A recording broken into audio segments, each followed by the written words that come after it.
Yeah. Okay. So today, okay, how many of you have this problem with anger? Just Me. Me. let me see your hand. Yeah. Okay, I think Nitin is the only calm one here. Yeah, Yeah. Used to be Yeah, I Auntie, not don't think anymore. we have. I think yeah. Anisha, Anisha, you don't have a I problem. think I get I, angry very frequently. Yeah. Okay. Okay. Um, a teenager punches his classmate.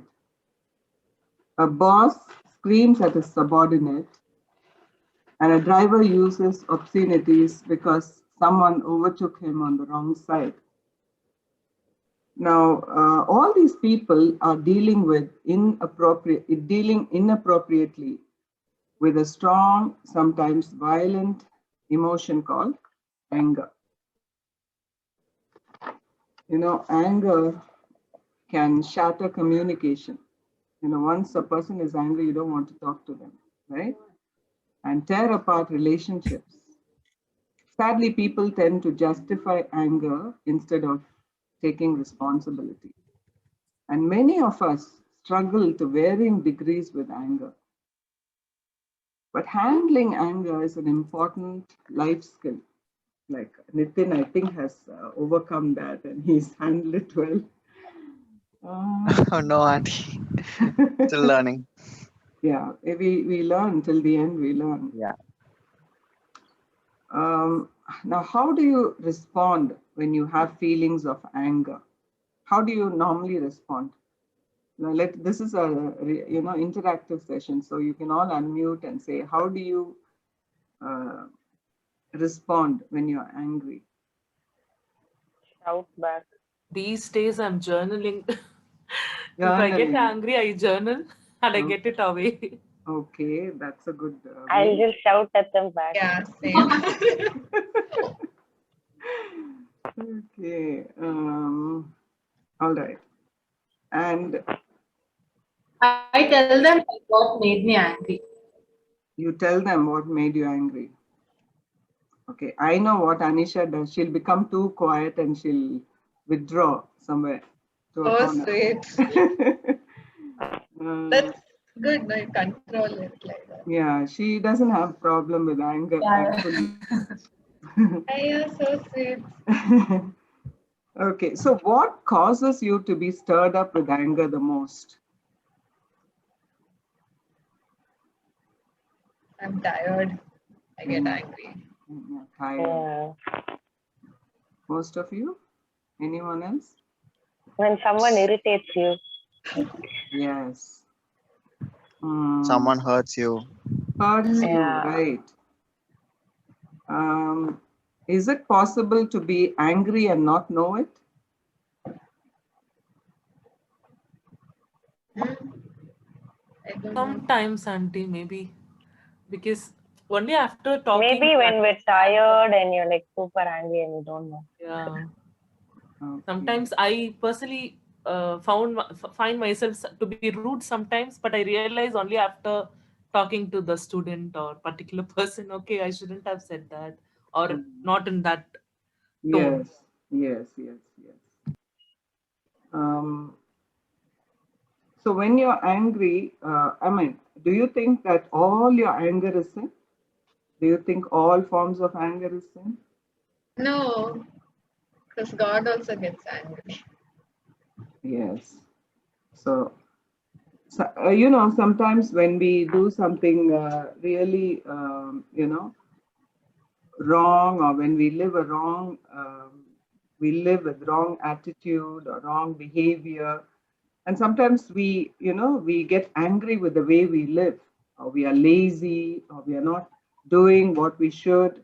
Sometimes we get angry with ourselves, and that kind of anger is actually good, because it drives you to change, right? Sometimes we do that. Oh, why am I like this? You know let me make an effort and change. So that kind of anger, I think, is good. And the Bible also says, if someone has In the Bible, you can turn to Ephesians chapter 4 and verse 26. Ephesians chapter 4 verse 26 says, what does it say?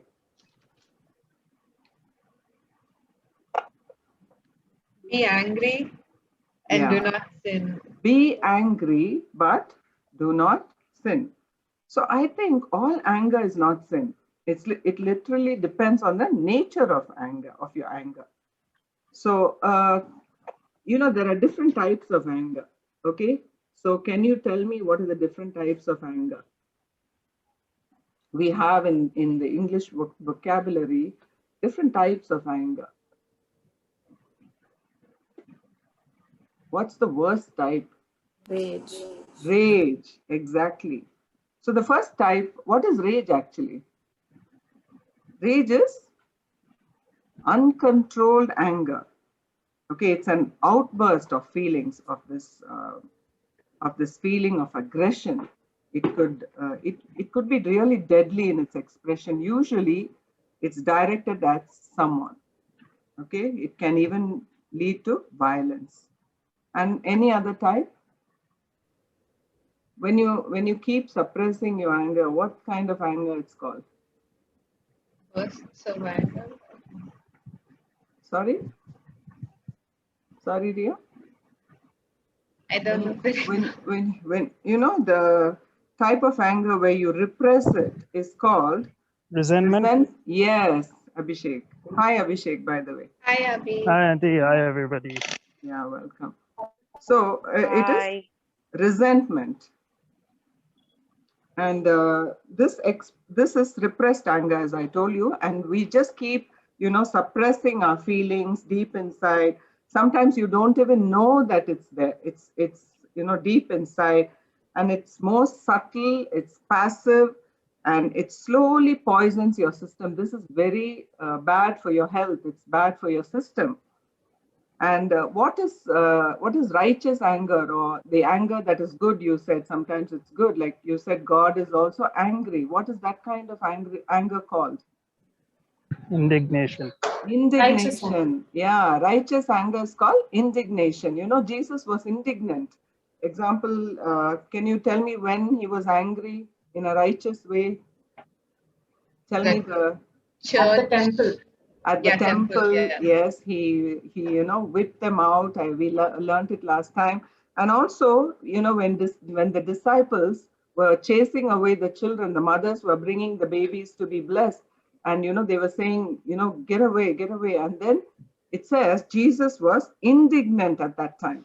So that is righteous anger. And Jesus, this righteous anger is, it is never, you notice that neither of these examples, the temple example and the, where the children were, when Jesus was indignant, it was no self-defense was involved. It is not for yourself.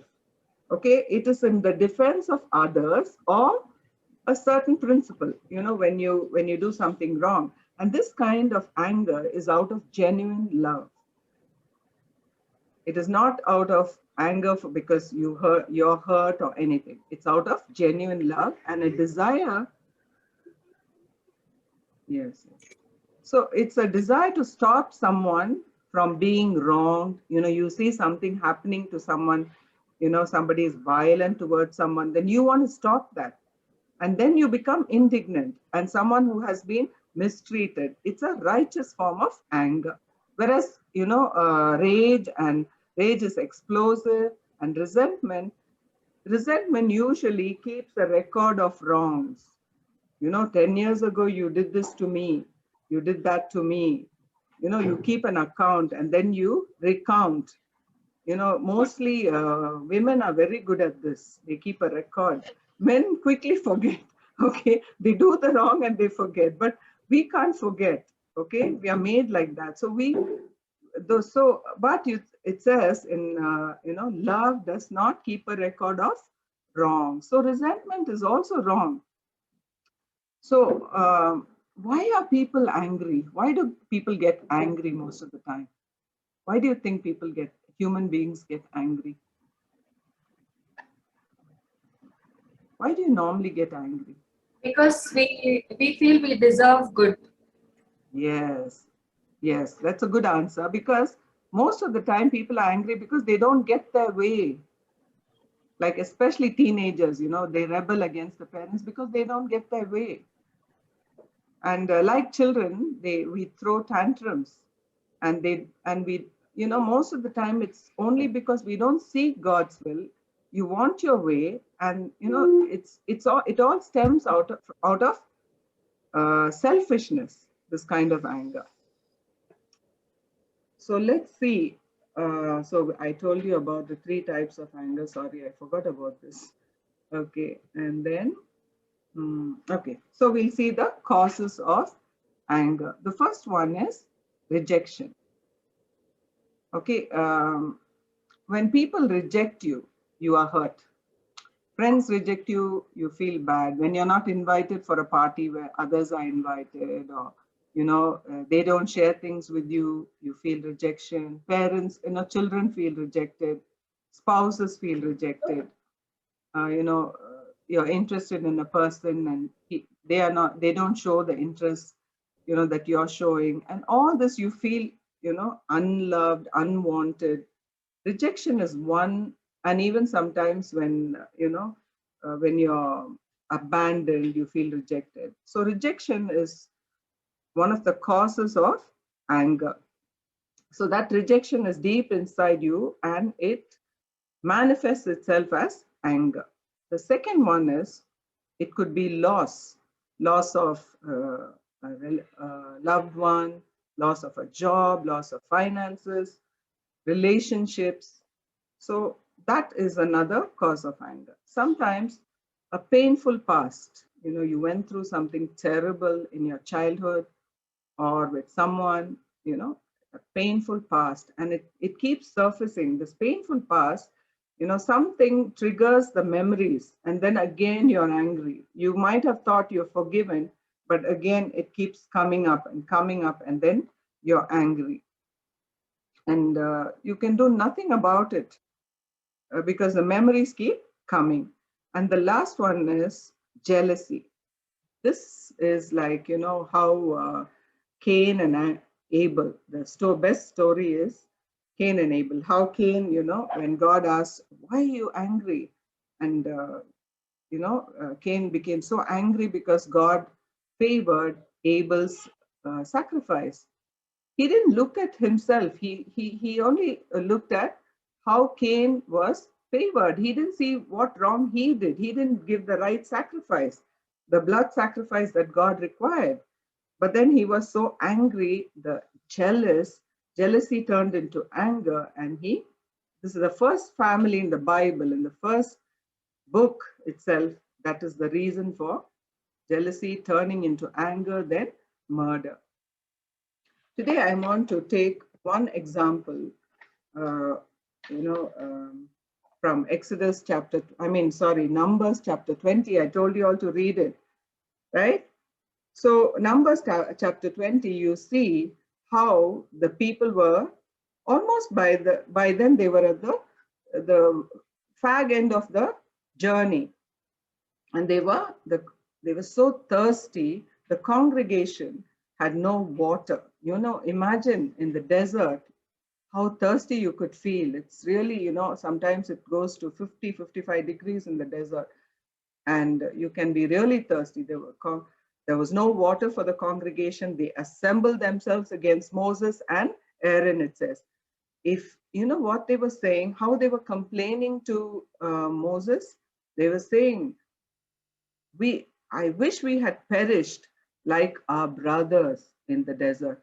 They were so angry that they thought it was better that they had died. Do you know how they died during, those journeys? How did their brothers and sisters die? How did they perish? What are the different ways they perished? Can you remember? Snakes. By snakes. Then they were bitten by snakes once. Remember the Korah's rebellion? Yes. The earth swallowed them up. Yes, the earth swallowed them up. If you see Exodus chapter 17, you see And again, you see, before that, they even grumbled one more time because of thirst. That was in a place called Massa and Meribah. And here the people were thirsty and they quarreled. And God said, strike the rock and water will come out, and then they and their beasts can drink. So, see, the people wanted to die rather than, they have experienced such miracles, but they kept grumbling and grumbling. Then in chapter 20 again, let's go back. And what this time God said, don't strike, he didn't say strike the rock. He just said, speak to the rock before their eyes that the rock may yield water. Let the congregation and their beasts drink. Here you see the people, actually raging against God. They were saying, why did you bring us to this evil place? See, God was leading them. They know that very well. But they were saying, why did you bring us to this evil place so that we could die? Why did you do this to us? We were better off in Egypt. And you see God at this time, you see God repaying them with kindness. See the response of God, God could have just, struck them there and then and there. But you know how he responds? He knew the people were thirsty. He knew that, God repays them with kindness. And see, when we are in need of something, God really knows. We may be complaining, God, are you listening? Are you even there? We grumble, we say, Lord, why you're not answering us? We are in such desperate condition. Sometimes we grumble, sometimes we complain, but then God knows. He's kind, he's merciful. That's one thing I see in this particular incident where I'm so grateful that, for God's grace. All the more I read this, I realize what a wretched person I am.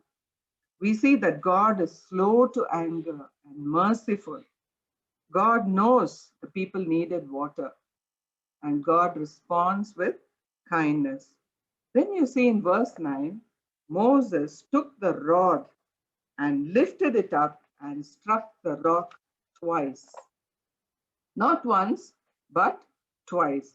And here in this passage reveals a major problem that Moses has been dealing with all his life. If you see, go back to Exodus chapter 2 and verse 11, you see that Moses, when he came out of the palace, he was going towards his people. He left the life of luxury, and he was going towards his people, and he sees an Egyptian beating a Hebrew. And then, he goes into a fit of rage, and then he murders. He looks this side and that side, and quietly he murders the Egyptian, and he buries him in the sand. He hides the body. You see the rage in Moses that leads to murder. And again in Exodus 32, Moses is coming down the mountain. God has just given him the 10 commandments. He's bringing the tablets in his hand. Written in it is the law of, the 10 commandments, the law of Moses. And Exodus, you see that, Moses and Joshua are there, and they hear the sound of singing. And Joshua is saying, maybe this is the war cry. He says, no, it's a sound of singing and dancing. And Moses could see the golden calf. And then you know what he did? He burnt he threw the tablets down, he broke it into pieces and shattered them. And then what he did? He burnt the calf. And he made them drink it. Yes, he powdered it and scattered it on the water and made the Israelites drink it. Have you ever wondered why he did that? He made them drink it. Think about that. Okay, is there any connection anywhere there is this powder and drinking and all that? Is it in the law? Because idolatry is equal to adultery. Okay, in the Bible, idolatry is equal to adultery. And you remember, to test a woman whether she has committed adultery, they would give her a powder to drink. That's the only connection I can see. Okay, I don't know why he made them drink it.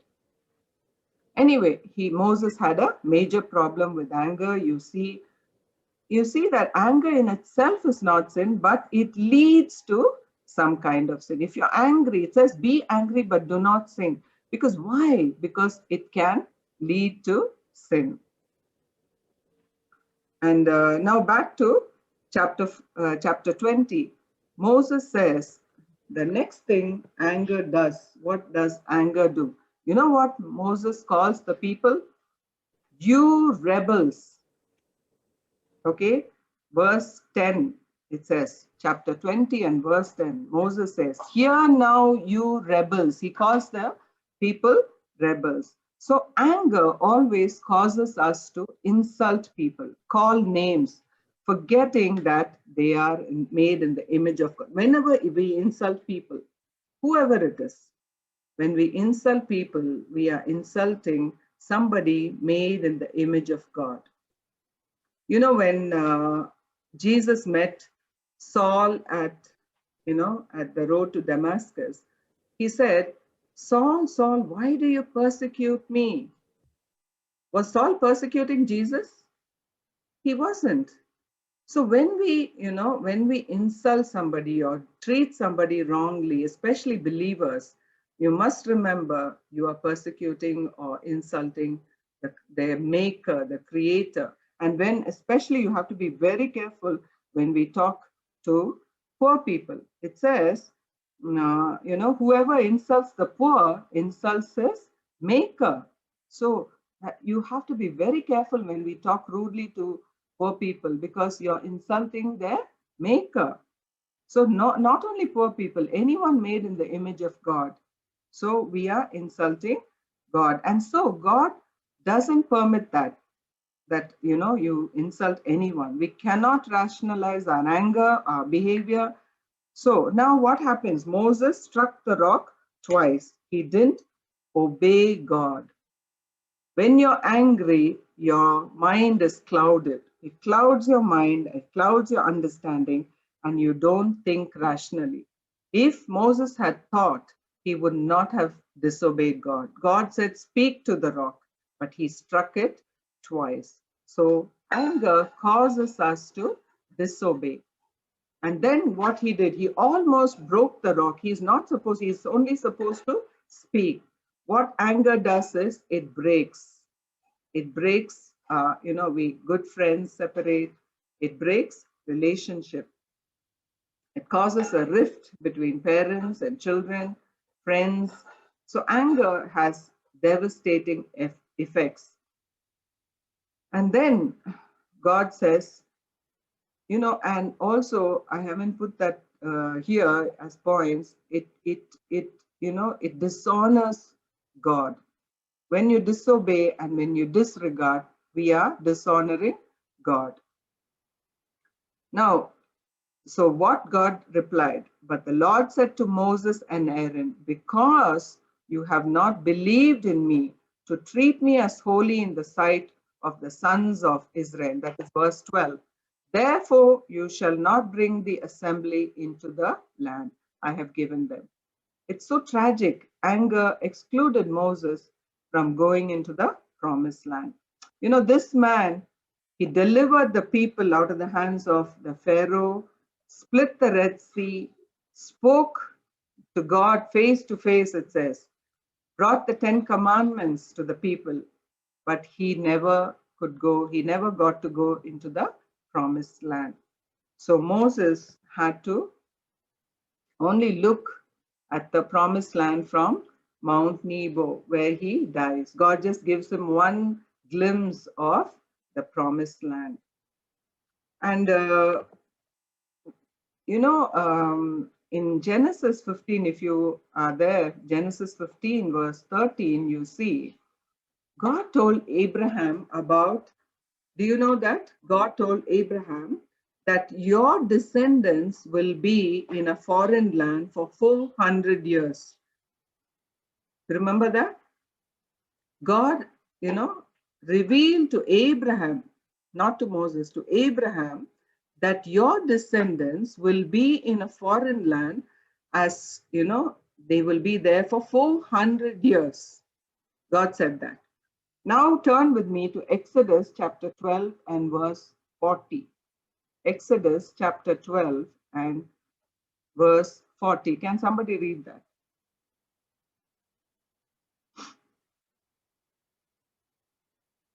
How long did the Israelites stay in Egypt? What does the Bible say? Exodus chapter 12 and verse 40. Now the length of time the Israelite people. 430. Yeah. Verse 430. 30. God said to Abraham, only 400 years your descendants will be there in a foreign land. But actually, that was not fulfilled. They stayed there for 430 more years, all because of Moses' anger. Moses' anger. It delayed 30 years. God's plan was delayed. So anger sometimes delays Auntie, God's. where is it, Auntie? Exodus chapter 12 12. and verse 40. 40. Yeah, 40. I was looking at it. Okay. So you got that. So there was a delay of 30 years because of Yeah. Moses' anger. So anger can delay God's plan. And, Moses obviously, he didn't reach his destiny. He should have taken his people into the promised land. So that's really sad. He could only see. I believe if even now, when you stand on Mount Nebo, on a clear day, you could see the promised land, the whole of that land so beautifully. So God at least showed him that, but he couldn't get into the promised land.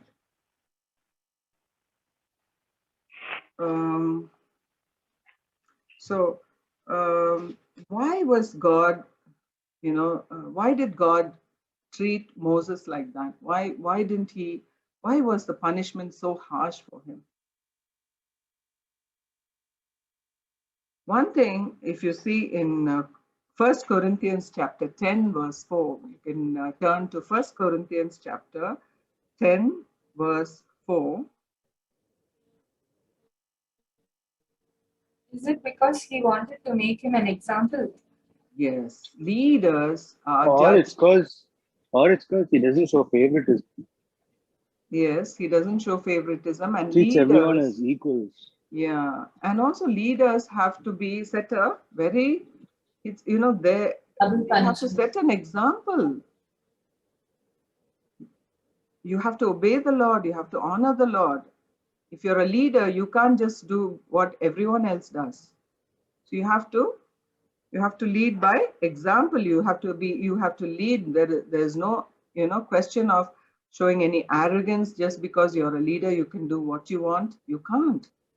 And then another thing is, the most important thing is, Paul explains in 1 Corinthians chapter 10 and verse 4, that all drank the same spiritual drink from the spiritual rock. He's talking about this incident. The spiritual rock is, he's calling that rock Jesus.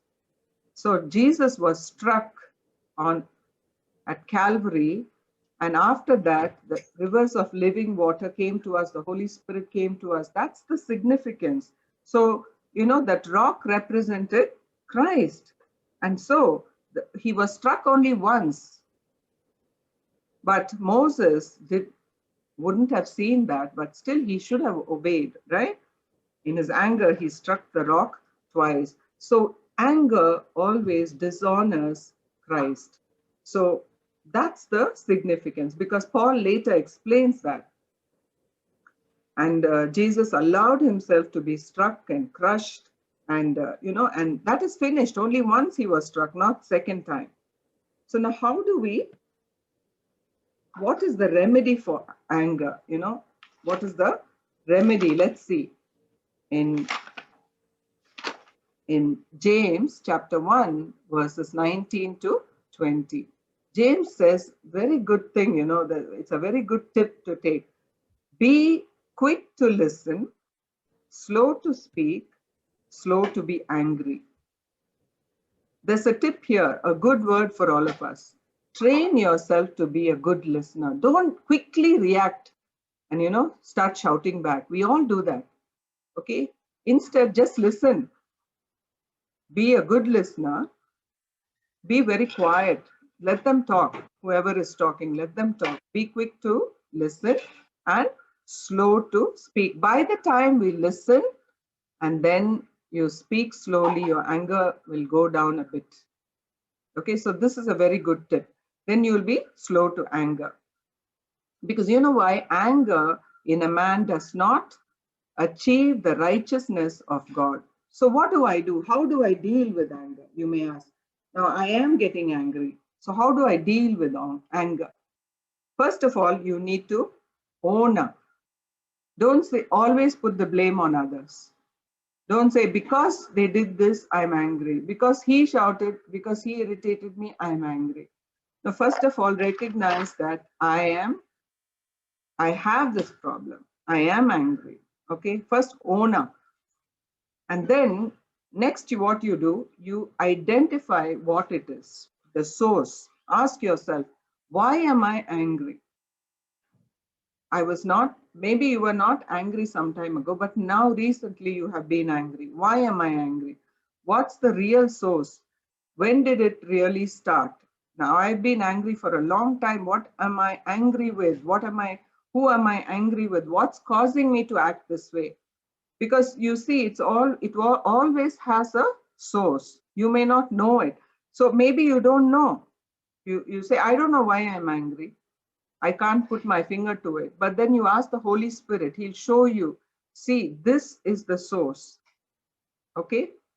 And then what you do, you don't allow it to linger. You know, the best way to do it, if it's a family member, just that when you before you go to bed, go and say, I'm sorry, or just make up with that person. Don't let the sun go down. Don't linger. You know what happens when you linger? Okay, let me see tomorrow. And then what happens? You start justifying. You say, oh, they deserve it. Okay, you start rationalizing it. You say they deserve it. And God understands why I'm angry. And you start, you know, building a wall. And, you know, the distance becomes, you know, greater and greater. It's very difficult to make up after that. So don't let the anger linger. Then the next thing to do is forgive. Okay, you don't want to hear this, right? This word forgive is, if you don't want to hear it. I don't want to forgive. They've hurt me so deeply. I don't want to forgive. I don't want to hear the word forgive. But then that's to your disadvantage, because forgiveness is most important when you're dealing with anger. When you're, you know, anger and forgiveness are, I could say, they are traveling partners. Okay, they go hand in hand. So unforgiveness and anger are traveling partners. So you often say, no, I can't forgive, I can't. But then God, you know, Paul says, can somebody read Ephesians chapter 4 and verse 31? Very important verse.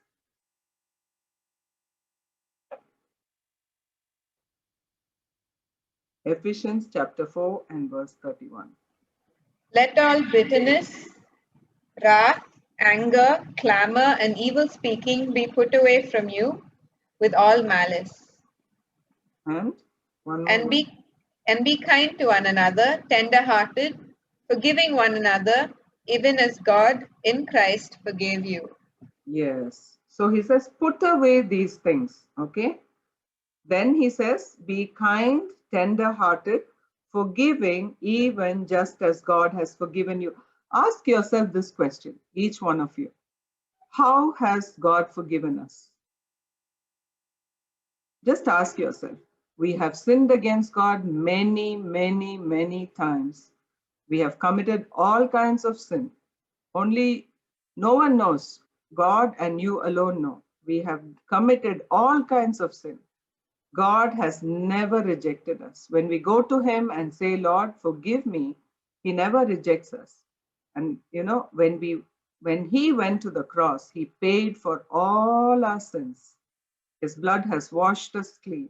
So what justification do we have to be unforgiving to anyone who has done anything to me? Anything.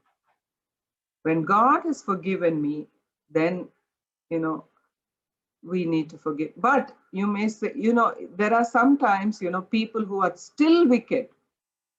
They continue to be wicked. They don't repent. They still keep hurting us. They continue to be wicked. They continue to be mean to us. So what do I do, you may ask? How can I forgive such a person? Your part is just forgive. You know, it's not easy. I have gone through everything. I'm talking by experience. Okay? People can hurt you, backstab you, do the worst things to you. Even if you have been good to them, they could do. And you may say, how can you tell me to forgive? You just, you know, I'm just telling you my practical experience. Pray for them.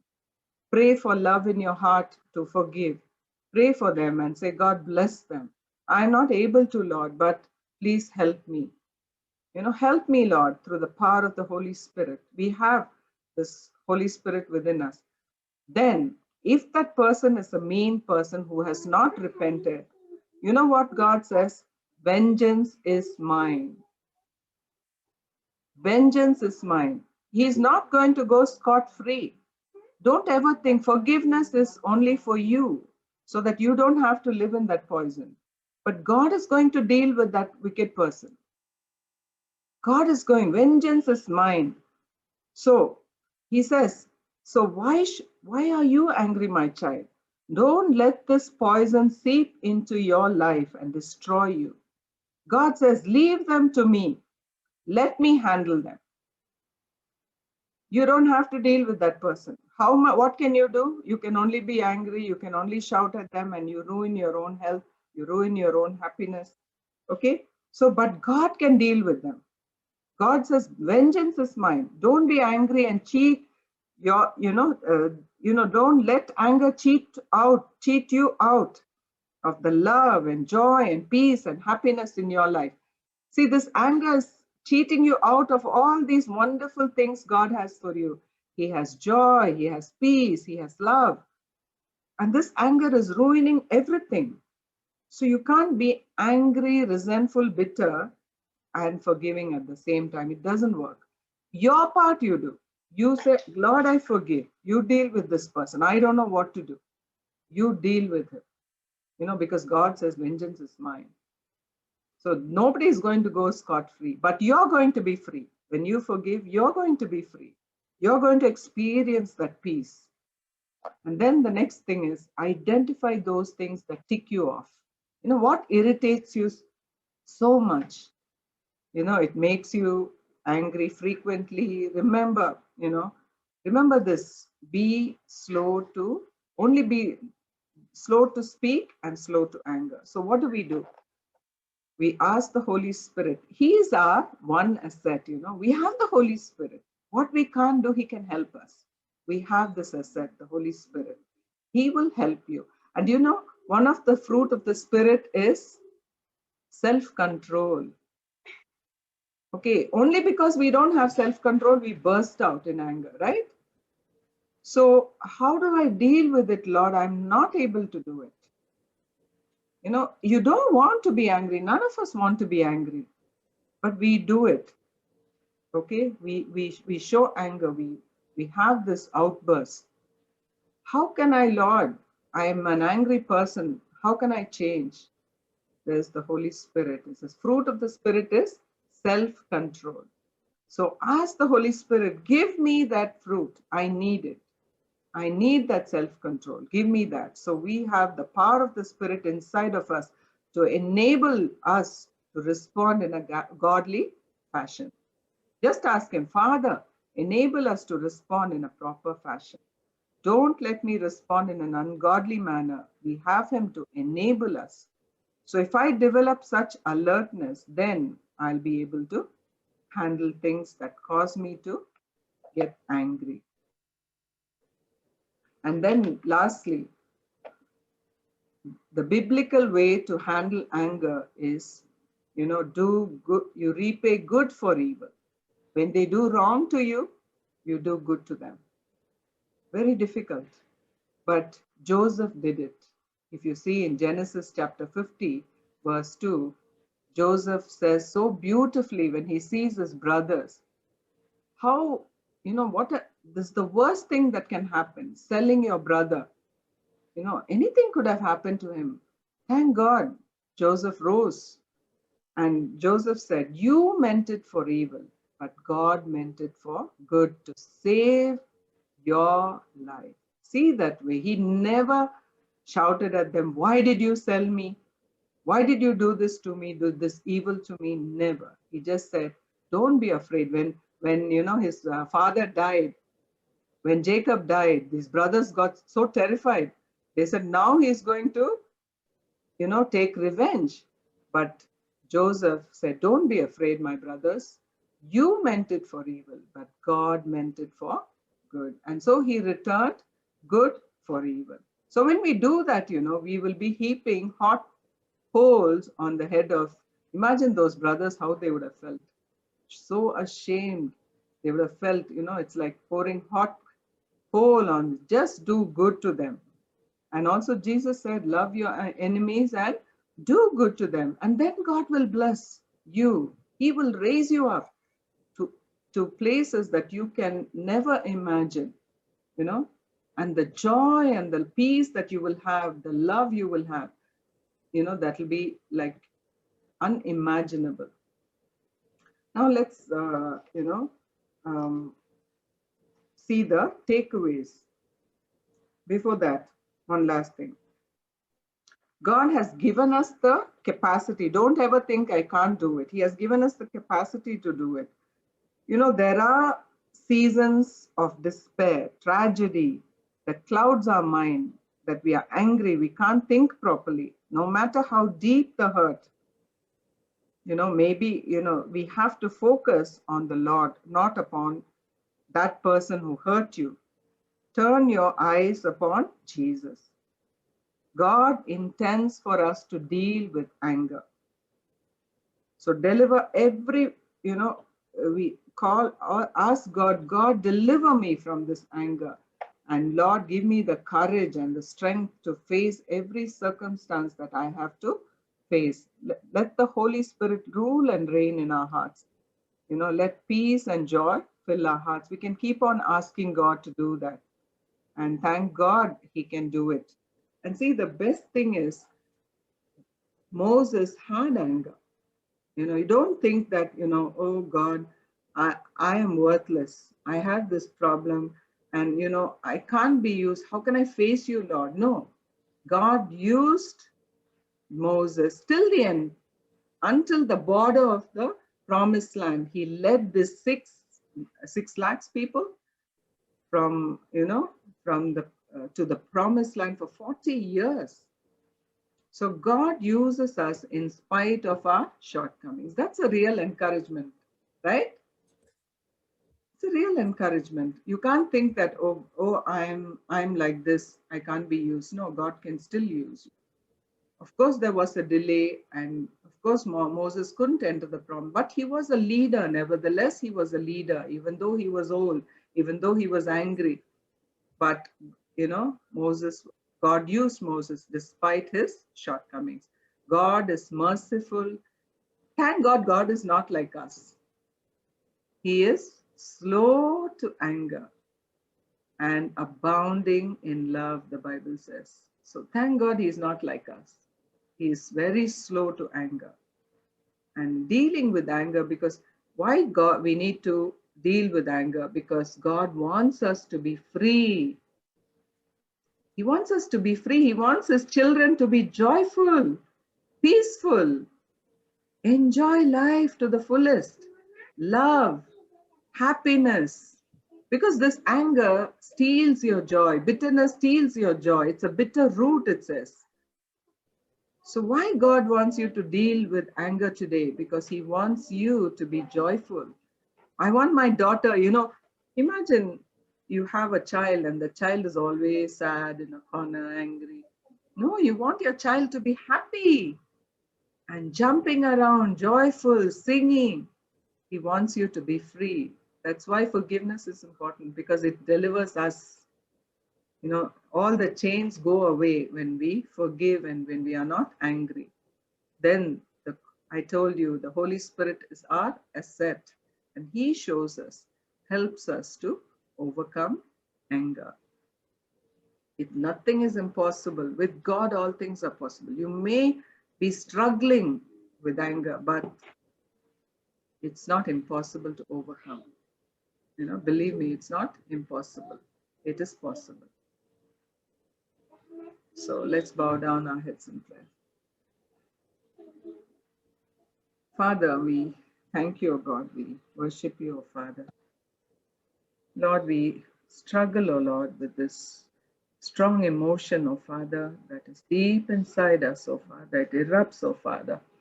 Many a times resulting in things, we say things that we don't mean. We insult people, we shout. Father, we are all guilty of this, O God. We pray that you'll be merciful to us, that you will forgive us, O God, and you will anoint each one of us with your Holy Spirit. Give us the fruit of the Spirit, O Father, especially self-control, O God. In every area of our life, we lack self-control, O Father. We pray in the name of Jesus. Spirit of God, give us self-control to control that anger, that irritability. Remove irritability from us, O God. Give us a gentle and a quiet spirit. Give us a meek spirit. Father, help us to respond in love and forgiveness. Fill us with peace and joy and happiness and love. Father, only you can do this. We can never do this on our own. But as we hold your hand and walk through life, I know you can change us, oh Father. Because if you said, put away these things. If you have commanded us, you will enable us, oh God. Thank you, Father. In Jesus' name. Amen.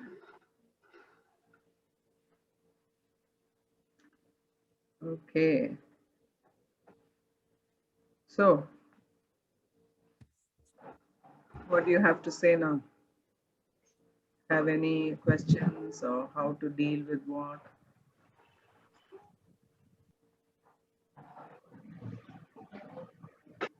Moses, when he saw the slave beating, the Egyptian beating the slave, that was righteous anger, no? Yeah, be angry, but do not sin. He's not supposed to murder. He went into rage. That anger turned into rage. So when we give room for that, if he could have responded in a righteous manner. He could have stopped their fight, perhaps. He could have spoken to him, because he was in authority. He was a prince. He could have stopped the Egyptian instead of murdering him. Murder was that delayed God's people from reaching the promised land by 30 years. So maybe the anger was righteous, but the response was most unrighteous, right?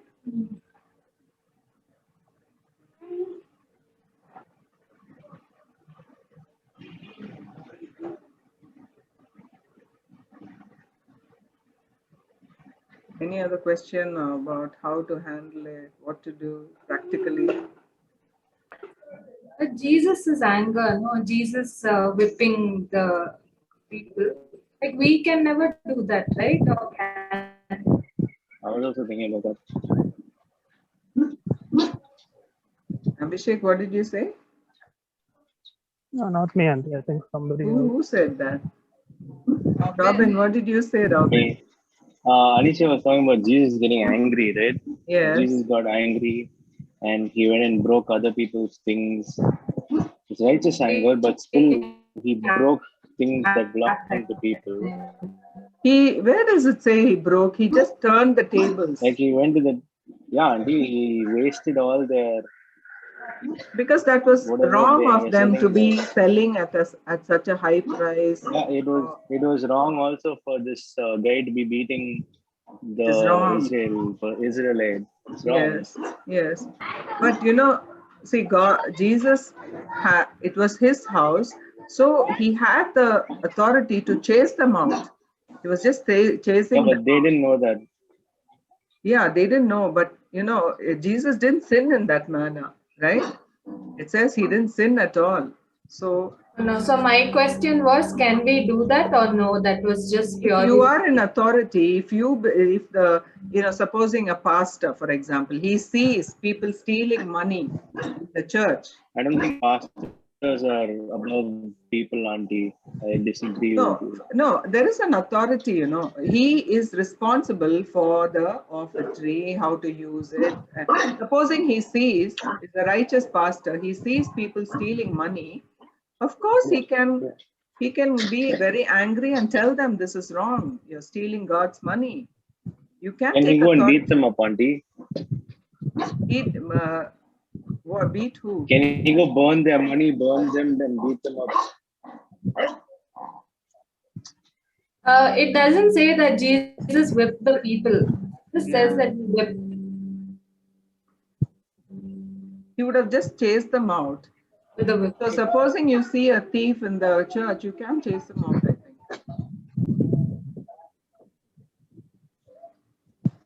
What do you say, Abhishek? What about if someone's like beating you up and it comes to this situation where it's either you or them? Only one person is going to survive. Yeah, Well, this is a serious somebody's question. like A lot of people are talking about gun law in America right now. self-defense. So if say the government implements gun law, you'll have to rely on the police to come and save your life. Yes. What if you want to have a weapon just to protect yourself in case someone breaks into your house and comes to shoot you? Don't you think it's better to save your life, or do you think it's better to let them shoot you? And I don't know, what do you do in that situation, auntie? According to the Bible, what do you do? Actually, self-defense I don't think is sin, but you supposing a man is coming to attack your child, I think you can protect your child from this man. Okay, because if he is going to harm your child or your family, you can protect. But Like I killing don't. them? But not. I don't know. Maybe we have to rely on God's protection, and I think we can do maybe overpower him, tie him up. Maybe I don't know, or hit him. Robin, Jim Elliot said something. Okay, he was like, I don't want to kill. I don't want to kill a tribal who doesn't know God. So I'd rather they kill me. Like he'll go to heaven, no, but they'll go to hell if he kills them. That he used to think. Yeah, But this is is that coming for your child? That's very nice to say and all, but at the end of the day, when you're looking at your, let's just say, mother getting beaten to death by someone who doesn't know God, God forbid. say a Hindu person, are you going to say, okay, cool, Yeah, she's going to go opposite. to heaven, good, keep going on? No. Or are you going to We'll step do in and everything. Maybe we will protect come her between life? them and protect them. That's it. So you don't see what we protect. I that know person. Jesus said turn the other cheek and all, but No, that is, see, how this does is this not play for out life. in See, you're real taking life? that out of context, because you're saying a life-threatening situation. But for example, in your Yeah. college, okay, you're persecuted for your belief and you're slapped. Then you cannot retaliate. Then you turn your cheek, because you're taking it for your belief, for your faith. Okay, So like that turning the other cheek is literal.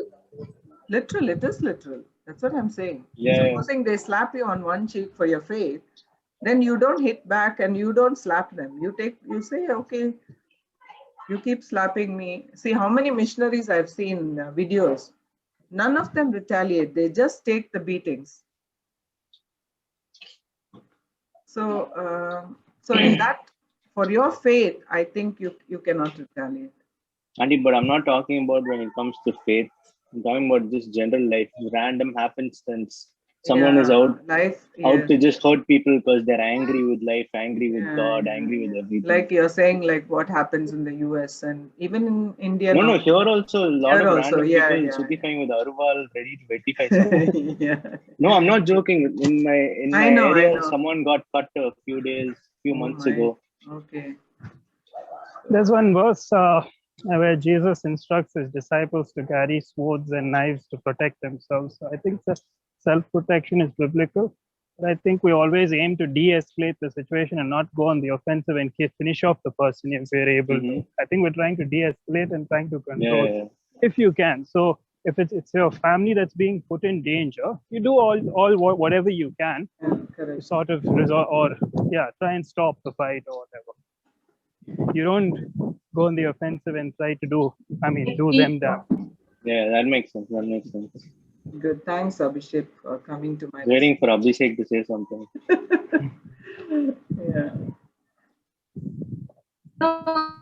Also, Peter, when he was defending, Jesus told him, "Whoever takes the sword will die by the sword." So he's telling, "Don't protect me in that way."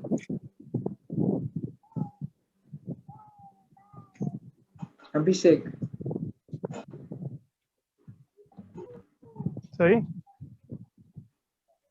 Hello? No, like when Peter tries to defend Jesus, he says, those who take the sword die by the sword. So Anisha wants to know what that is. No. So he's telling that was on self-defense only, no? Yes. That Jesus defending Jesus. But if he had taken the sword and killed the soldiers, then Jesus wouldn't have gone to Calvary and Peter would have stopped the plan, I guess. It depends on the situation. Like Abhishek said, right? De-escalate the situation. Yes. I don't think Peter would have been able to finish off all the Roman soldiers that came to. I think they would have overpowered them. It was just moment. Yeah, that's true. Or maybe Jesus was telling Peter that, if you pick up the sword and go to fight, you're going to get killed right now. So put it down. Yeah. No, I agree with what Abhishek said. Then the plan of God might be hindered. So that's what Robin said, I think. Robin said that, yeah. What about like road rage? I mean, you mentioned rage as being one of the categories, Andy, where rage who is saw the something video where that girl ran over two people? Sorry to cut you off. It's terrible. Yeah. Where did it happen? Chennai, is it? Oh, you haven't seen it. Andhra. Chennai. So this lady ran over this old couple on the road. That is, I think, Delhi. And somewhere in India. And they arrested her. The old couple died on the spot. And she was let out of jail because her mind was preoccupied with things in her personal life, apparently. No, that wasn't road rage. Not road rage. Abhishek was talking about road rage. No, but it didn't look like it looked like she knew what she was doing. Looked like she was angry. Like you're gonna look no at one will run over an old couple like that was negligence, I think. Because they're angry with them. Yeah, but Abhishek, what was your point? I think just that. No. I think just that, like we as Christians, sometimes if we're given a couple of minutes just to think about it, or even a couple of seconds when something happens, you tend to calm down and or you think about it and you say it's not worth it. I shouldn't lose my cool. Bye. So what about that immediate moment when somebody wrongs you on the road and you feel it? Like it's almost like difficult to control that emotion in that moment. If you wait for a couple of seconds, it will go down. But then, especially like supposing just speaking hypothetically, if I was driving and I made a mistake, I'm very quick to apologize. But if somebody else makes a mistake and then they act like it's my mistake, or they're shouting at me or something, that's where I get very angry with them. I don't even mind if they don't say anything. If they made a mistake, everybody makes mistakes while driving, and this is India after all. I mean, one of the most unruly places to Don't drive. help But them, bro. Yeah, so that's why just it's give a really few. difficult. Yeah, see, James, that is the key now. Takeaway is be slow to, be quick to listen, slow to speak, slow to anger. So that minute, when you just pause that minute, I think then we all will cool down and we can act in a more rational way. Yeah. I think we should ask Nitin. He said he's not angry anymore. So what did Nitin do? I just stare at them, auntie. That's it.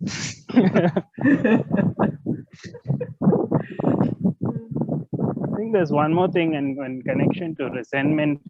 I don't know if it happens in the West, but in India, we have this tendency when somebody wrongs you, when they come and apologize to you, we have this tendency of saying it's okay.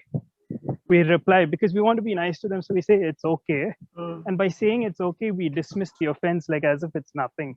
Yeah. So I think I either read somewhere something, but it's better to respond to somebody who comes and says, I'm sorry I did this. It's better to use, if they've actually offended you, it's better to say, I forgive you. Because when you say, I forgive you, that then they understand that they've actually done something wrong and forgiveness was necessary instead of just dismissing it by saying it's okay. Because sometimes when you say it's okay, we might be harboring resentment later. Yes. When they. Another, the common thing is, I can forgive you, but I cannot forget what you did. Have you heard that? Oh. I hear that from my mom often, madam. From a lot of people. I can forgive you, but I can't forget what you did to me. That we all have memories. And love keeps no record. Yes. We need the power of the spirit to overcome all this, because we have good memories. We can't forget things. It comes more fresher than before. All those comes, especially the bad memories. Bad memories, good things we often forget. Conveniently. What are you memories saying? keep coming. Yeah. So we need God's help to delete those things, or even when we remember, not remember it with bitterness. That only God can do it. It's very difficult. It's a big struggle. But it is achievable. Yeah. I think one of the quotes that Anisha put up recently is etched in my head, which I think is John Stott. He says, we have the fatal tendency to exaggerate the faults of others and minimize the gravity of our own. So we're always like, whenever somebody else does something wrong, we're very quick to point it out and criticize, but we always try and minimize our own faults. But then, there are so many people who have been truly wronged. Right. So they have a real struggle. So, it is not in the surface, it's deep hurts that are there that we cannot deny. Yeah. Right. Yeah. So that only God can help us to overcome that and move on in life. Someone whose parents were murdered by someone, it will be so difficult to forgive the murder. Yeah, murder or any other deep hurt, not that extreme also. Deep hurts are there. Many people are going through that. So, and we have to understand that, this person we have to help them out. Yeah. Pray for them. But it's easier to forgive and let go rather than hold so much resentment. Yes. Like it takes energy to hold resentment. That's true, Robin. That's why God wants us to be free of resentment. God wants us to be free. Important thing.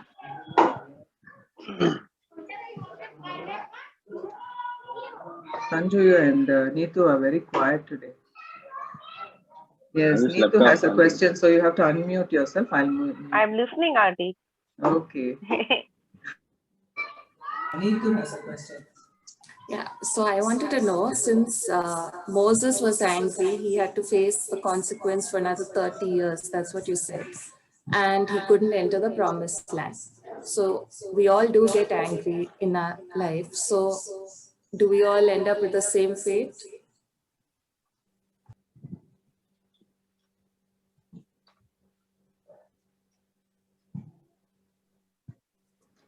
Moses was a leader.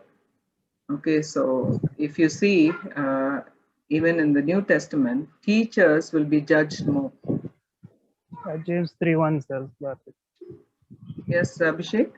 James 3:1 says that. Not Yes, many of you become teachers. Teachers. Because, you know, we will be the first to be judged. Okay, those who know the law, those who know the laws of God, those who teach, first have to be examples.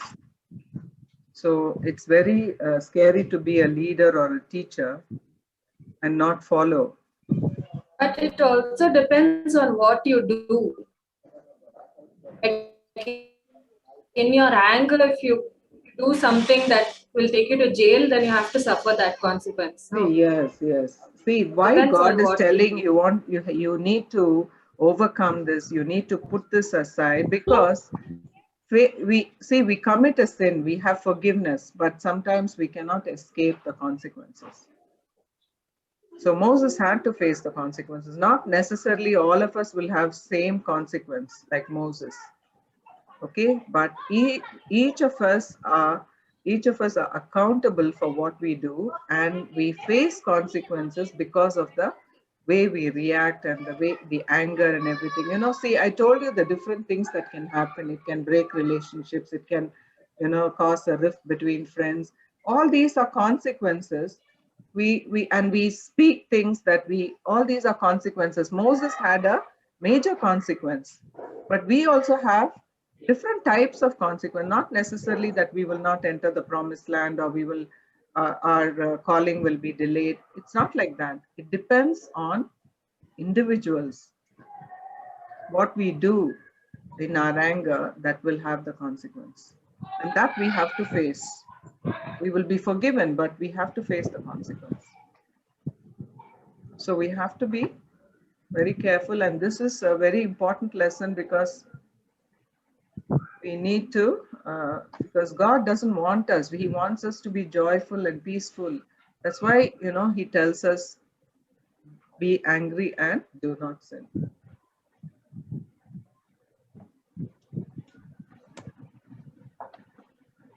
So was that clear, Neetu? Okay. Do you have any other question?